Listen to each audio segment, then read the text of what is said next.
Hey everybody, hi!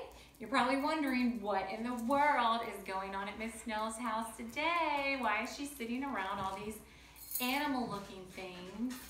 Well, today we're going to talk about the perfect pet. So have you guys ever wanted a pet but your mom and your dad are like, no, we can't have a pet, they're just too much work, and they really are a lot of work. As you can see, I have my real pets here today. See this? There's so much work. They're always eating everything. Yep, and you're eating my pug. Stop eating this pug, Daisy. All right, we're gonna put this pug right here, and you are gonna stop eating this unicorn. Hello. Hello. Okay, so anyhow, I have some different animals I'm gonna show you today that I have sitting around me. I have an Easter bunny, because you know Easter's coming. I have a pink unicorn that these pugs are destroying. And I'm gonna put them up. Yeah, I'm gonna put them up as soon as I can get the pugs off of the unicorn. Hold on a minute, guys. Hold on. Be right back. Don't go anywhere. All right, so Maya, hi sweetie. Maya, are you ready? Are you ready to do this? Come on, it's time to read to the boys and girls, and they're waiting. So let's see, what other animals do I have here today? I have the Easter bunny because Easter's coming.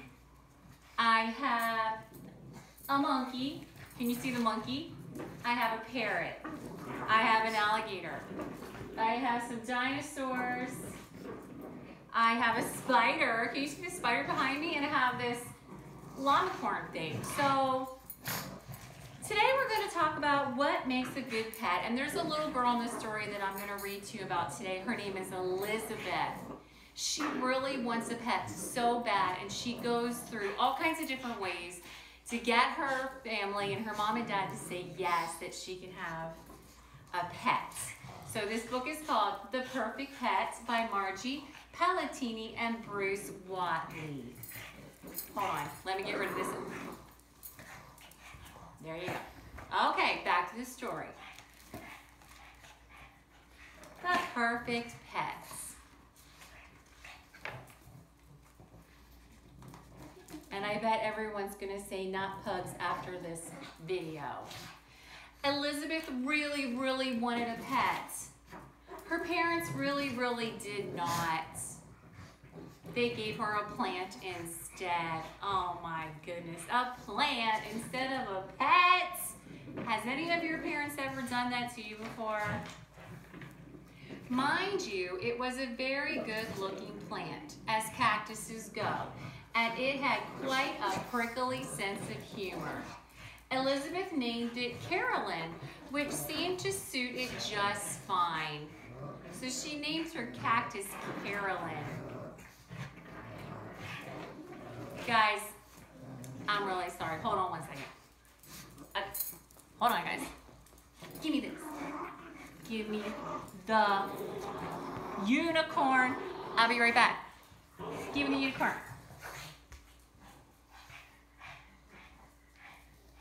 Ha.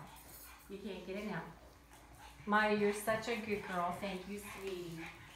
You're such a good girl. You are a very good pet. I don't know about these other pugs. Okay, back to the story. So, Elizabeth got a cactus, and she named it Carolyn. Elizabeth named it Carolyn, which seemed to suit it fine. It was absolutely no trouble, and it was a very good listener. Snuggling was quite a bit of a challenge. However, Elizabeth managed a quick hug now and then. Now they're going to start on the monkey. Uh-oh. Okay. So have you guys ever tried to hug a cactus? Probably not that much fun, is it? It's probably much more fun to hug a pug. Snuggling was quite a bit of a challenge. However, Elizabeth did manage to hug the cactus once in a while. Elizabeth really did like the plant, but she still really wanted a pet, and she had a plan. I wonder what her plan is gonna be. Pay attention, because if you guys want a pet, maybe this will work out for you. The element of surprise. So as you can see, she's waking her parents up in the middle of the night with a flashlight. How about a horse? Huh? What? Who? Said father. Who? What? Huh? Said mother. So look how shocked they were when she woke them up in the middle of the night. I could ride it, give it carrots, lots of lumps of sugar. A horse would be the perfect pet. What do you say? Father yawns. A horse is too big. Mother sighed. Our yard is too small. Why would it eat us out? Why, it would eat us out of house and home, said father. A horse is not quite perfect, dear, said mother, going back to sleep. Not quite perfect, said father sleepily. Oh, that's sad. So I guess Elizabeth is not going to get a horse. All right, the next plan she had was to catch them off guard. What about a dog? Huh? What? Who, said father as he stood in the mirror shaving. Who? What? Huh? Said mother, peeking from behind the shower curtain and drippy soapy water.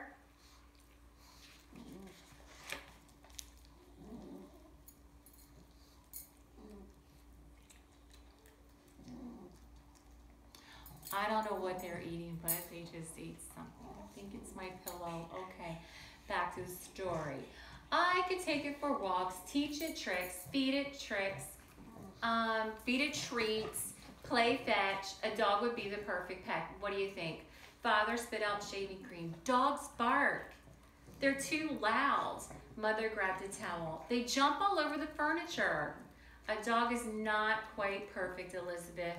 And father said as he shaved. Not quite perfect, called mother from the shower. Forget Fido. Oh, she's not having any luck with any of these pets so far, is she? Poor girl. The full stomach approach. Okay, burp. You know what would hit the spot right now? Asked Elizabeth. I'm thinking a cat. Huh? What? Who, said father. Who? What? Huh, said mother. So she's trying at the dinner table. Hey, stop eating this monkey. Okay. A cat could lick the plates, curl up in my lap, drink leftover milk, and we'd always know what to do with the extra string. A cat would be the perfect pet. So how about it? Father picked up the newspaper. Cat scratch. Mother cleared the table, and they shed all over. A cat is definitely not the perfect pet, said father. Achoo! I'm sneezing already, said mother. Cross off kitty. Aw, so no cat for Elizabeth.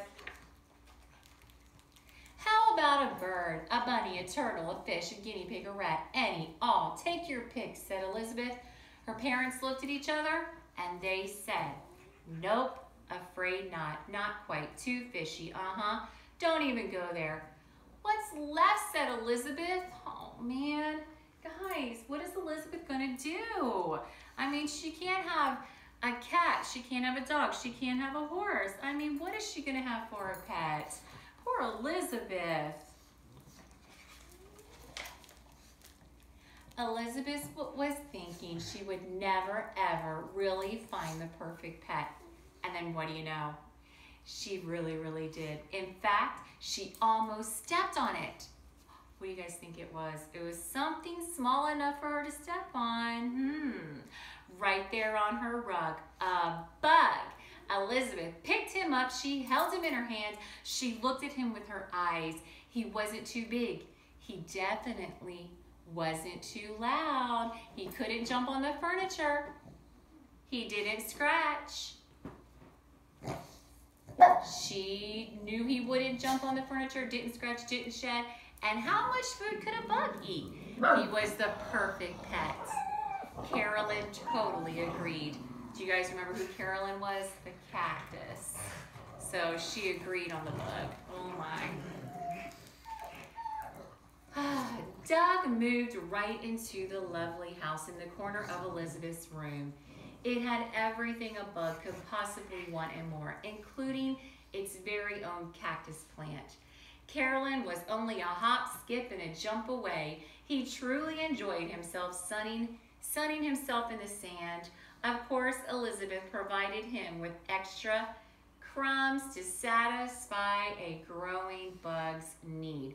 All right, so let's take a look at this. I don't know if you can see, but his home is in Carolyn, the cactus's pot. See him? He's right there. Made his home right next to Carolyn.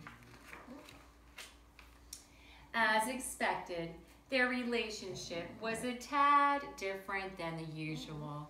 Doug could not give Elizabeth a pony ride. She couldn't take Doug for a walk.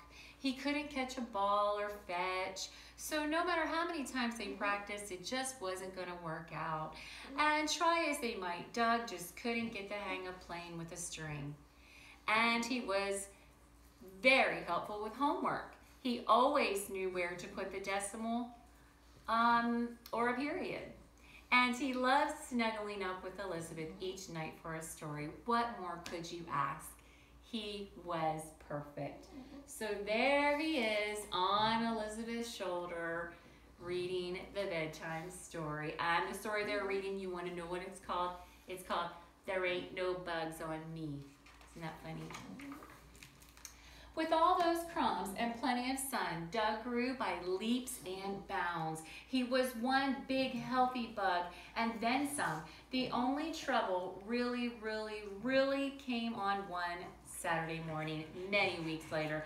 Elizabeth's mother came into the bedroom to get laundry. Uh-oh. And she screamed, "There's a bug on the bed!" There he is, sitting on her pillow. "A bug," shouted Father, ready to swat. "That's Doug," said Elizabeth. "He's my pet." Her parents looked at each other. "Pet? Pet?" "Pet," said Elizabeth, "just like you wanted. He's not big, he's not a horse, he's not loud like a dog. He doesn't jump on the furniture, he doesn't scratch or shed. He barely eats anything." Right, guys? Not like you. You guys eat everything. "But a bug?" asked Father. "A bug?" said Mother. "Doug. That's his name. And he's the perfect pet," said Elizabeth.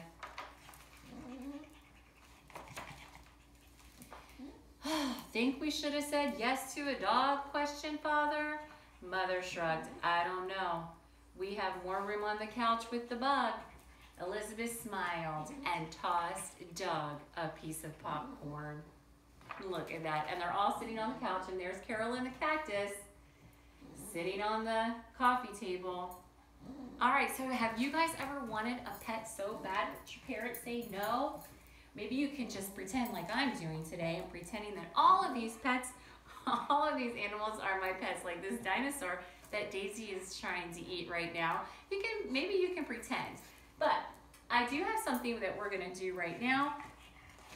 We are going to sort out some facts and opinion that we heard in the story. So let's review really quick about what an opinion is, all right? An opinion is a thought or a belief or an emotion. It's something that you feel. So it's not something that can be proven.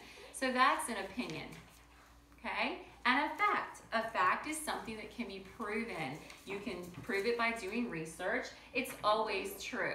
So we're going to play a little game. I'm going to read you some statements from the book, and you're going to say in your head or out loud, wherever you are right now, you're going to say if it's a fact or an opinion from the story. Are you ready? Here we go.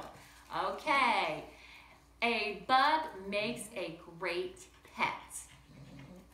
Did I hear you guys say opinion? You are right if you said opinion, because not everyone thinks a bug makes a great pet, right? Okay, how about this? Many people are allergic to cats. What about that?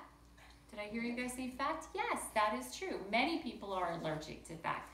It can be proven, that is a fact.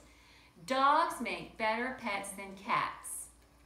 Did I hear you guys say opinion? You are right. That is someone's opinion. What about cats are the coolest because they can purr? That is also an opinion. Good job. What about this one? Dogs need to be walked. Can you guys tell me what that is? LeBron, dogs can be walked. Loopy, what about you? Correct. Dogs need to be walked. Otherwise, they have a lot of energy, like these guys, and they end up getting in trouble. So you better take your dog for a walk. What about this? That dogs bark. Fact or opinion? LeBron? Dogs do bark, don't they? Dogs bark is a fact. Okay, a bug is an insect which has 6 legs. Is that a fact or an opinion? Did you say fact, LeBron? You are right. A bug is an insect which has 6 legs is a fact. And this is the last one.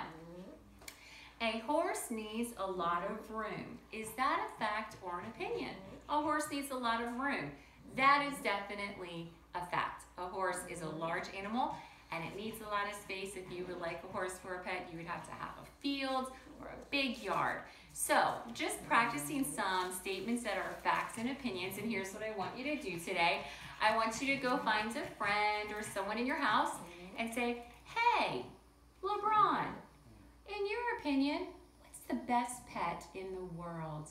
What was your opinion? Did I hear you say pug, LeBron?